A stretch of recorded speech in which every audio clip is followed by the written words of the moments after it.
The Department of Defense has announced that it will begin its first annual agency-wide financial audit, seeking the help of 2,400 auditors. Starting next year, each report will be published on November 15th.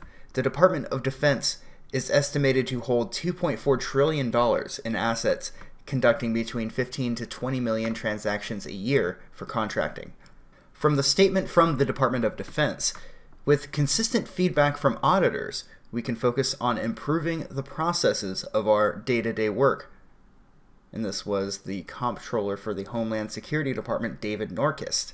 He continues here, annual audits also ensure visibility over the quantity and quality of the equipment and supplies our troops use.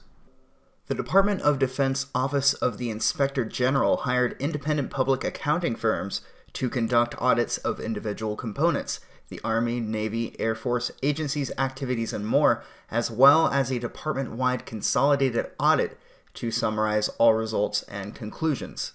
I imagined a few possible interesting audits that might come out in this year, but I did not at all expect for the Department of Defense to be one of those audits. Wherever there is government expenditure without oversight, there is likely to be shady dealings. I would be surprised if they didn't find anything, to be honest with you. Any money missing or any money paid to a third party without proper authorization. I imagine that this audit might help close some potential loopholes.